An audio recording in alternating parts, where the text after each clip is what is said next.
Bonjour à tous, j'espère que vous allez bien. On se retrouve aujourd'hui pour une vidéo sur Liam Di Benedetto qui fait son retour sur les réseaux un an jour pour jour après le décès de son bébé. Souvenez-vous, l'année dernière, Liam et son mari Christophe ont été confrontés à la pire des épreuves. Leur fils Jude est décédé à seulement 1 mois et demi des suites de la mort subite du nourrisson. Après ce drame, Liam s'était complètement coupé des réseaux sociaux et avait supprimé son compte Instagram, laissant donc sa communauté sans nouvelles pendant 1 an. Mais hier, 1 an jour pour jour après le décès de son bébé, Liam a fait son retour avec une grande annonce. Elle va sortir un livre dans les prochains mois. Liam y racontera les différentes épreuves qu'elle a dû traverser, comme le handicap de sa fille Joy, l'incarcération de son mari Christophe et bien sûr la tragique disparition de Jude. N'hésitez pas à vous abonner à la chaîne si ce n'est pas déjà fait et à liker et commenter cette vidéo pour me soutenir. Merci beaucoup et à très vite pour une nouvelle vidéo. Il y a 1 an jour pour jour, le 7 août, ma vie s'est arrêtée. J'ai perdu mon fils. Même aujourd'hui, c'est encore difficile de poser ces mots. Je ne sais toujours pas comment les dire autrement. J'ai tourné les phrases dans tous les sens, mais aucune ne tient debout. Aucune ne contient le vide, l'effondrement, la brutalité.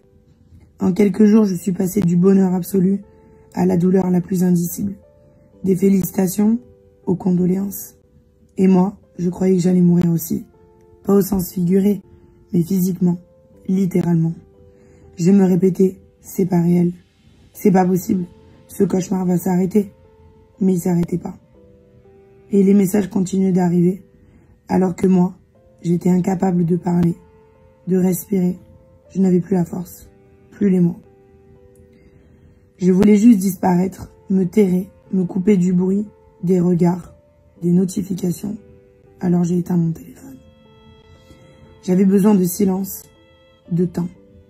De ce temps qu'on n'ose jamais s'accorder, celui qu'on doit prendre quand tout explose. J'ai pleuré, beaucoup. J'ai été en colère. J'ai été vide. J'ai été debout, parfois couché, souvent.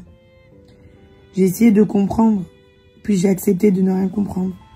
Et je me suis raccrochée à ce qui restait, à mes enfants, à ma famille,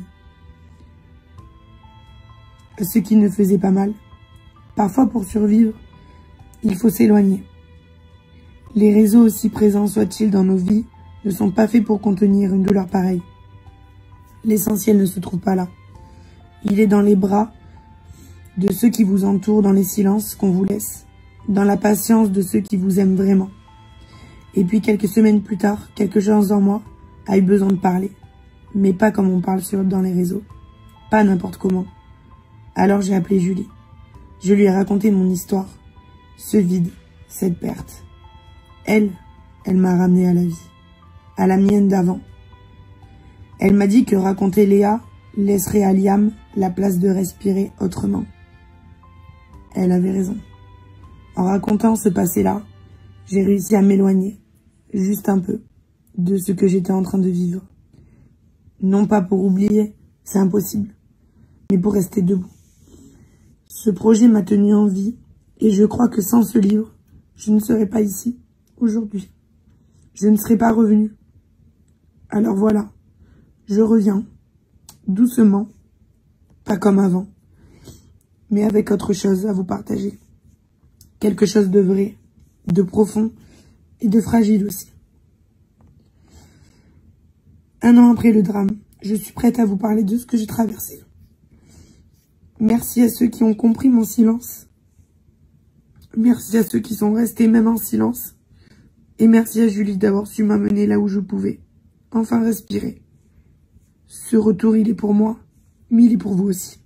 Coucou tout le monde, j'espère que vous allez bien. Je voulais vous remercier énormément du fond de mon cœur pour tous vos messages que vous nous avez laissés. Vraiment, on les a tous lus. Vraiment tous, un par un. J'ai pas pu vous répondre à tous, évidemment. Mais vraiment, on a tout lu. Et ça me touche beaucoup, beaucoup. Aujourd'hui, ça n'a pas été une journée très, très facile pour nous. Ce soir, on est resté à la maison. On a commandé des sushis, voilà. On est là, on respire. Et on reviendra demain, tranquillement. Petit à petit, comme je vous l'ai dit dans la vidéo. Je serai peut-être pas autant présente qu'avant.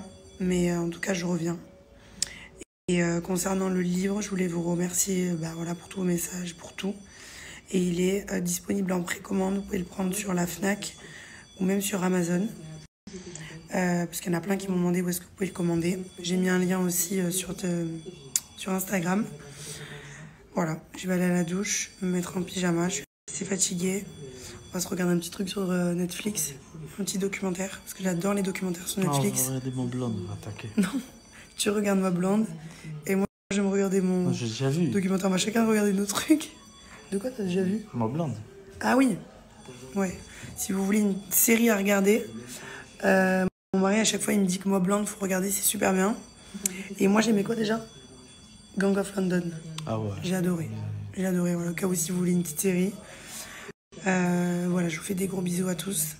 Et encore 1000 merci.